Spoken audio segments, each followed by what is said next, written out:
There are seasons in your life where you come into a reality that what you went through is leaving you. But Ruth still had to make a decision once she got to Bethlehem to go into the fields and begin to glean. Did you see that in chapter 2, verse 3?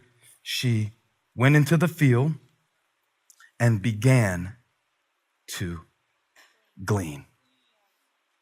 It says that she started gleaning, but it doesn't say that she ceased grieving. The first thing I want to talk to you about that might be like a point is gleaning in the grieving.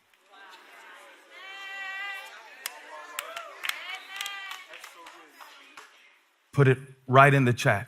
Gleaning in the grieving. Because what we think is going to happen is that when our harvest comes of what we ask God for, how many times do you think they prayed, God, bring bread to Bethlehem? What they didn't know is that when the bread came back to Bethlehem, they would also be bringing their bitterness with them.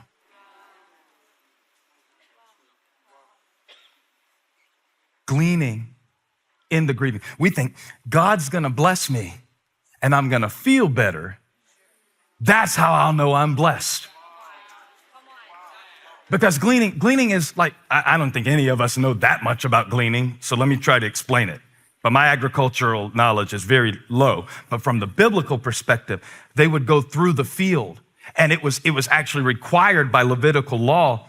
And you can check this out in Leviticus 19, because I know you've been looking for an excuse to dive into the book of Leviticus. So you could go to the 19th chapter of the book of Leviticus and read about how they commanded them in the law. They said, when you're gathering your crops, the wealthy landowners, you have to leave a little on the edges. And if you don't pick something through the first time, you don't get to go back through and pick it up again. That's for the gleaners. Who are these gleaners? The gleaners consist of three categories. It's the destitute or the poor, it is the widows, and it is the foreigners. Ruth is all three. She is uniquely qualified through her disadvantages to go through the field and glean. So we keep thinking it takes stuff that it really doesn't take for God to provide for us. You know, our educational level. But if you're good at gleaning, it doesn't mean that you have stopped grieving. There is no indication. I defy you to find it in the text. You can seek and you won't find. Where Ruth danced and Naomi high-fived her, you won't find anything in the text that suggests that the sadness ceased. But the bread was there. But so was the bitterness. That's why I told you last week, almost as a warning, it will come together. The biggest blessing of your life might come at the worst time. You can have a great blessing at a horrible time. Truly, surely. You don't believe me? Have some kids. I mean, they're a blessing from the Lord, right? But they will walk in and want to talk to you at the worst times. They never come talk to you after you wrote in your journal this morning and prayed to Jesus and asked the Lord, God, give me an opportunity today to speak wisdom into the next generation. God, I just want to train up my children in the way that they should go. It's going to be when you are tripping over something that was on your schedule that day that you are going to have the opportunity to glean. Watch this. Glean doesn't mean the field is full and you just go through picking. Glean means that you notice what was left on the ground that somebody else didn't even see. So pop quiz. Are you good at gleaning? On a scale of 1 to 10, how good are you at gleaning? What do you mean, preacher? I mean, how good are you at taking a regret in your life and by the Spirit of God turning it into a lesson and recognizing it maybe as the hand of God, even though you don't call it that? Are you good at that? Because I am not a graduate level gleaner. Truth be told, God is teaching me to glean every single day. And I just started back 2 weeks ago doing my gratitude journal again. I stand up here about once a year and I say, y'all keep a gratitude journal. I do it for 2 weeks. And then I forget to glean.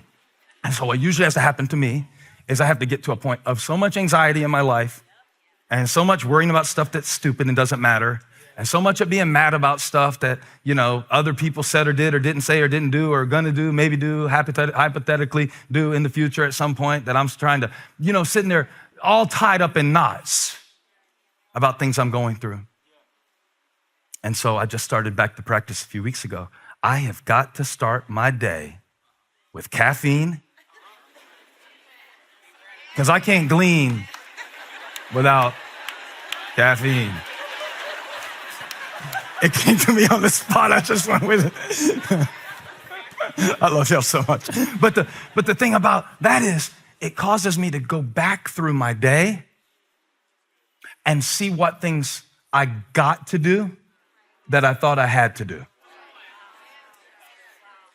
And I need that constant training. I can't just do that once a week. Maybe you get all you need of that on Sunday. Once a week I come and I worship God and I thank him for all he's done. I can't do it 6 days without him. I can't. Because if I do, grief will overtake gleaning. You don't live to be 42 and not have tears in the fiber of your faith. You don't pastor a church that just grows and grows and not lose a lot along the way. You don't believe with faith and expectation. I know you know what I'm talking about. You don't live this long and not have some grief. The thing that really arrested my attention, and I hope you see it, I don't know if you look for it, you'll see it in the text, that it doesn't say that they stopped grieving in order to start gleaning. And I want to set you free that you might not feel better yet. That has nothing to do with God's hand on you or not. When it said, I love this. It said there was a man named Boaz on their side. They didn't know that yet. Read it in the text. It says they had a relative named Boaz. Naomi knew about Boaz. She didn't know he was still around. They had no idea, and neither do you, my friend. So you cannot let the grief overtake the gleaning, because there is still something left on your life. There is still something left in your life.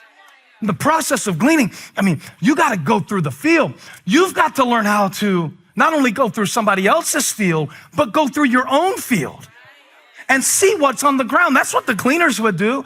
They would follow behind. You could either follow at a distance, or if you got special permission, you could glean among the sheaves. That means you could get close. You could get more than 6 feet close to the sheaves, and whatever fell out, you could grab that too. And they didn't have the permission to lay a hand on you because you were gleaning among the sheaves. And that means you get to stay close to the reaper. And that's what Ruth wanted. She said, I want to glean behind the reapers, among the sheaves, and just let me see what they miss, because I can live on what they miss. You will meet somebody every once in a while that is so good at gleaning, it'll make you feel guilty over how grumpy and gripey and ridiculous you are. Speaking from personal experience, I meet people all the time going through things that would grieve me so much, because I know my tolerance level. People say, I have a high pain tolerance. That's a sign they don't, right? True story. Chunks used to be a physical therapist. He said, when you hear somebody come and say, I have a high pain tolerance, they are a wimp. That is sign number one, because they're deceived. They think they have a high pain tolerance. But when you meet somebody who truly gleans while grieving, like when Layman texted me this week and he was like, oh, thank you for that word. How do you lose your son while you're in church? That's been how many years? About a decade. About 10 years, about the same amount where Naomi had lost Elimelech. I know he's still grieving. How can he be grateful to a God who let his son be taken so soon? He never stopped grieving. He just started gleaning. His son loved to fish, so he started a fishing club in his son's honor. You know how many people they bring to Christ through Riley's Catch? Look it up, Riley's Catch, you'll see it. Shout out, free advertisement, Tom Lehman. You're welcome. I always text him, you're my favorite layman. Like the play on words, layman and clergy, ha, ha, ha. Because he teaches me to glean. Going through my own life, just recognizing. That's the thing about gleaning, okay? Because I want you to know that somebody else could walk through the field of your life and find 10 things to be grateful for that you take for granted. I'm not trying to make you feel bad. Trust me, God gave me this message early last week and he whipped me with it all week. Just over and over again. I was listing a bunch of things to Holly that I was stressed about this week. All of them were things that I put on my own schedule. All of them were decisions I made. Many of them were blessings that I prayed for. Just full grown. They're not puppies anymore. Because you know a scheduling commitment is a puppy. But when the appointment comes, it's a full grown dog and it has to be walked. By the way, Graham said he's naming his dog, apparently, this Boston Terrier, Boaz. So that's good. That's good. That's good. It's going to take a while. It's going to take a while. Even when he was begging me for a dog, if you missed it last week, it was a whole thing. Don't worry about it. But even when he used to ask me for a dog, he said, all you do is bring up all the things about the dog that we're going to hate. And I said, that's right. And all you do is think of all of the things with the dog that you're going to love. And I'm accurate. And you're ignorant. But sometimes you can know too much. Sometimes you can know too much to where you get in a point where you stop looking for the Lord. Don't call me Naomi. Call me Mara. Now, when you name yourself bitter, Mara, you become magnetic for Mara. So the second thing that's kind of like a point in this message is the mind on a mission. The mind on a mission. The mind on a mission. That's what I told Elijah the other day. He was going on and just complaining. And I said, son, is your mind just on a mission trip to be miserable today? Did you just wake up this morning and say, dear mind, here's what I'd like for you to do for me today. You fascinating computer called the human brain. I want you to collect everything that I can be stressed about and sad about today and put it all in one big pile. I am gleaning everything today that I can feel terrible about. I don't want any good thoughts. I don't want any grateful thoughts. I'm going straight to Misery Incorporated. Call me Mara. And I asked him that. I said, did you just wake up today and tell your mind, we're going on a mission today. We are going to find misery. Wherever we can find it, we will nurture it in its various forms. If we see potential misery, we will feed it. We will nurse it at our breast until it becomes full-grown misery. We will look for offense and we will nurse it at our bosom until it becomes full-grown resentment, until it takes over and we are depressed at the end of the day, praying for God to give us peace.